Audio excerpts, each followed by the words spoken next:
Stress आपके mind को ही effect नहीं करता है, उसका इम्पैक्ट आपके बॉडी पर भी पड़ता है। लॉन्ग टर्म एक्सपोजर के बारे में बात करेंगे कि कैसे स्ट्रेस लीड करता है to increased cortisol levels, body का प्राइमरी स्ट्रेस हार्मोन। अब एलिवेटेड कोर्टिसोल लेवल्स जो है वो ट्रिगर करते हैं इन्फ्लेमेशन को, ये कंट्रीब्यूट करते हैं to various musculoskeletal conditions including a frozen shoulder. Tension और एंजाइटी जो स्टोर होती है इन द शोल्डर जॉइंट, अगर उसमें कंटिन्यूस स्ट्रेस होता है over a long period, so it could lead to a frozen shoulder. ये मैं नहीं कह रहा हूँ, ये है डॉक्टर लांबा का कहना। एक 2023 स्टडी से पता लगा है कि एंजाइटी और डिप्रेशन ड्यूरिंग कोविड-19 पैंडेमिक ने इंक्रीज किया है the risk of developing a frozen shoulder by 8.8 times, a higher risk factor than many other associated conditions.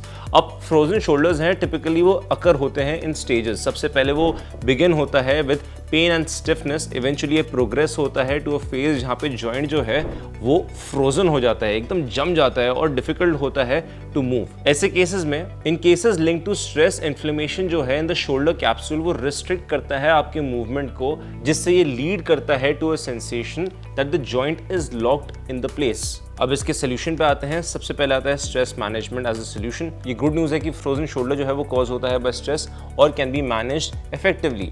अगर आप इसको एड्रेस करें तो ये की होता है in relieving the symptoms. Stress management के स्किल्स वर्क करते हैं as wonders to manage a frozen shoulder जो कॉज होता है बाय स्ट्रेस। नॉट ओनली ये प्रिवेंट करता है फर्दर स्टिफनेस, लेकिन ये कोई भी पेन को दूर भगाता है।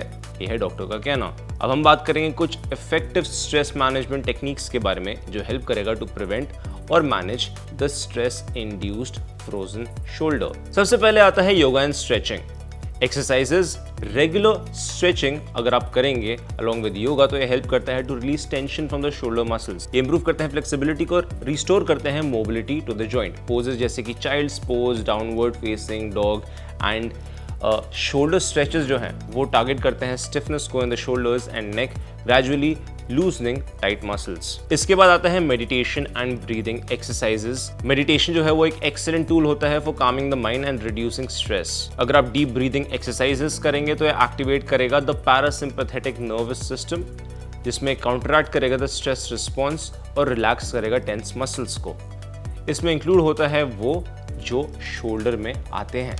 आप आउटडोर एक्टिविटीज़ भी इंक्लूड कर सकते हैं। अगर आप एंगेज करेंगे इन फिजिकल एक्टिविटीज़ जैसे कि ब्रिस्क वॉकिंग, जॉगिंग और साइकिलिंग, तो ये हेल्प करता है इन रिड्यूसिंग द स्ट्रेस और इसके साथ साथ ये एनहांस करता है ब्लड सर्कुलेशन को। ब्लड सर्कुलेशन आपको बता दें क्रूशियल होता है for maintaining muscle and joint health. Movement जो है वो आपके शोल्डर्स को एक्टिव रखते हैं, रिड्यूस करते हैं द चांसेस ऑफ स्टिफनेस। ये है डॉक्टर का कहना। अब माइंडफुलनेस प्रैक्टिसेस आप कर सकते हैं, like practising how to stay aware of how stress affects your body. Regularly अपने बॉडी को चेक करें क्योंकि ये हेल्प करेगा to notice when your shoulders are tensing up और प्रॉम्प्ट करें खुद को टू टेक ब्रेक्स ताकि आप टेंशन को रिलीज करें इससे पहले कि ये ज़्यादा एक्सकेलेट हो to a more serious condition. क्या कहना आपका इसके बारे में हमें कमेंट सेक्शन में ज़रूर बताओ। हेल्थ लाइफ को लाइक शेयर और सब्सक्राइब करना ना भूलें।